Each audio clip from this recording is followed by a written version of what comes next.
अगर x का 10% y के 20% के बराबर है, मतलब कि ये कहना चाहता है कि x का मतलब होता है गुणा।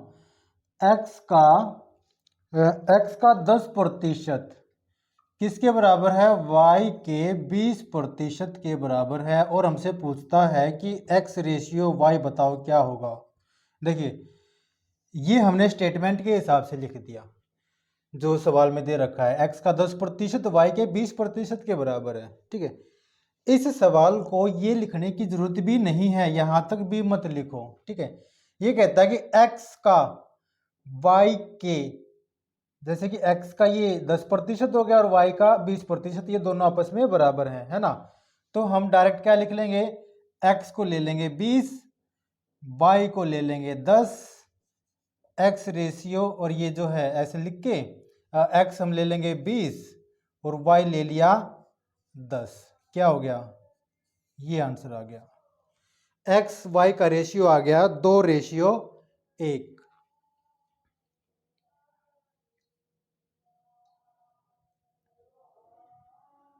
नेक्स्ट,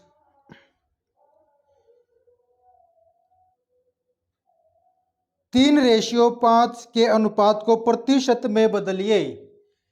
3:5, देखिए सीधा सा है। 3:5 को हम 3/5 लिख सकते हैं, इसका मतलब कि 5 में से 3।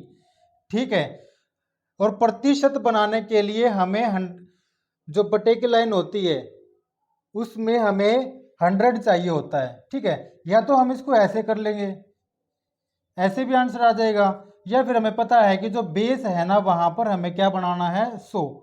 ठीक है, बेस बनाने के लिए यहाँ पर इसको 20 से गुणा करना पड़ेगा, इसको भी 20 से गुणा करना पड़ेगा। अगर हम 5 को 20 से गुणा करते तो ठीक है, ये आ गया 60%।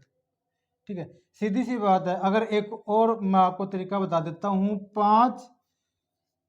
3/5 का मतलब अगर 500 के बराबर है, ठीक है, तो 3 किसके बराबर होगा? 60 के बराबर। कैसे? इसको 20 से गुणा किया, इसको भी 20 से गुणा कर देते हैं, तो इसको जब प्रतिशत में बदलेंगे तो हमारे पास ये आंसर आ जाएगा।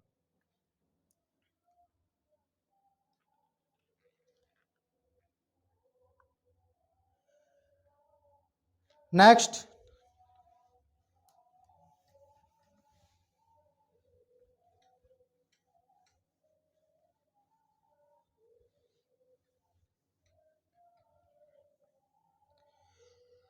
x का 30% और y का 0.25 और z का 1/5, इनका क्या मतलब होता है? देखिए, x का जो है 30% किसके बराबर है?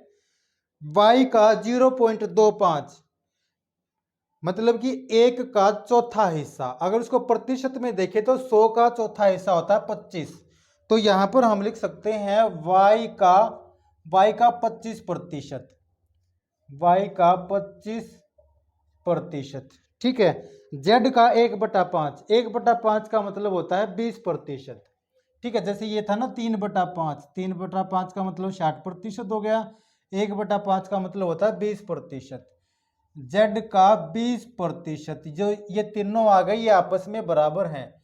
ठीक है, यहां पर इस प्रतिशत के निशान से कंफ्यूज होने की कोई जरूरत नहीं है, इसको हम हटा देते हैं।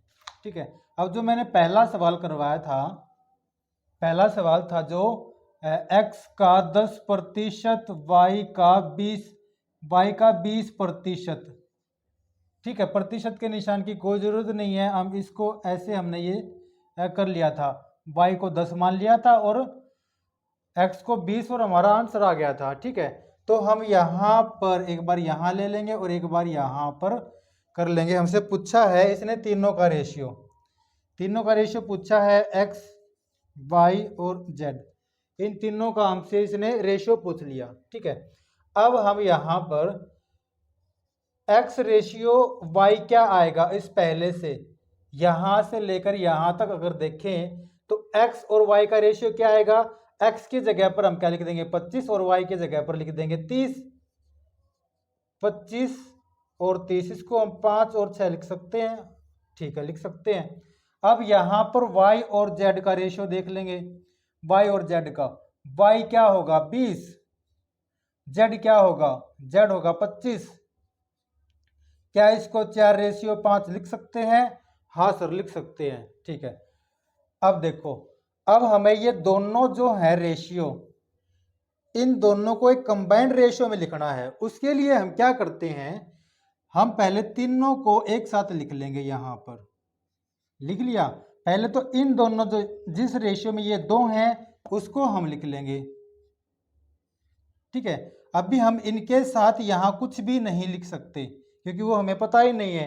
अगर पता नहीं है तो इस खाली स्थान पे हम क्या लिखेंगे वो भी बताता हूं। ठीक है, वाई जेड, ये वाई जेड है, इसको हम लिख लेंगे एक लाइन छोड़कर ऐसे करके।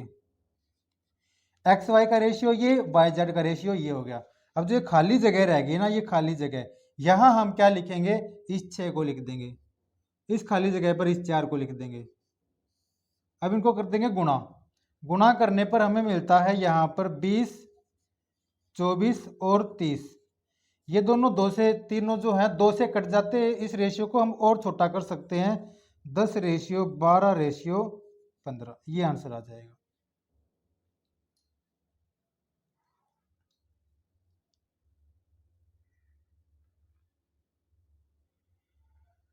नेक्स्ट,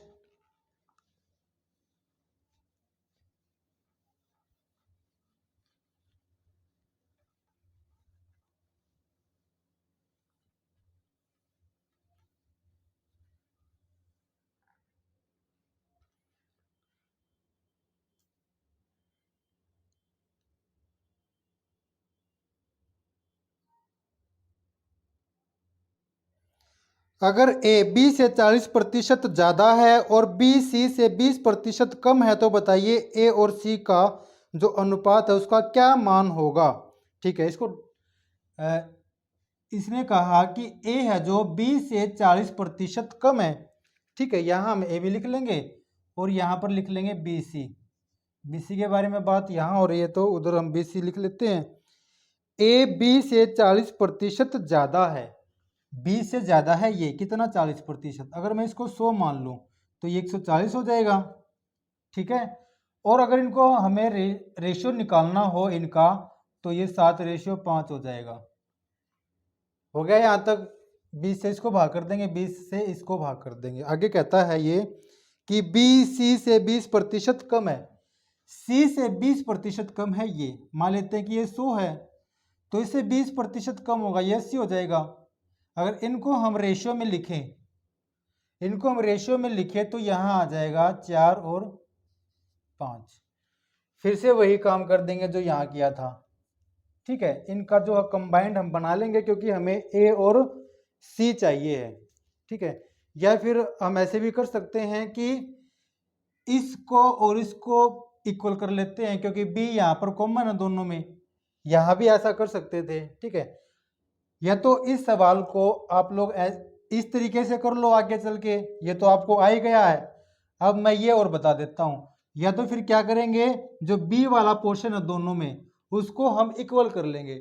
बी वाले पोर्शन को इक्वल करने के लिए अगर मैं इसको 4 से गुना कर दूं और इसको 5 से गुना कर दूं तो ये इक्वल हो जाएंगे। ये भी 20 हो जाएगा, ये भी 20 हो जाएगा। ठीक है, लेकिन रेशियो की बात है दोनों में। अगर मैं इसको 4 से गुना कर रहा हूं तो इसको भी मुझे 4 से गुना करना पड़ेगा। अगर मैं इसको यहाँ 5 से गुना करता हूँ तो इसको भी मुझे यहाँ 5 से गुना करना पड़ेगा। ये दोनों इक्वल हो जाएंगे ऐसा करने से। और जब ये दोनों इक्वल हो जाते हैं तो हम डायरेक्ट इनको रेशियो में लिख सकते हैं। ठीक है, यहाँ हमें मिल जाता है 28 और 20, 20 और 25। ये है ए, ये बी और ये सी। बी यहाँ भी 20 है, यहाँ भी 20 है।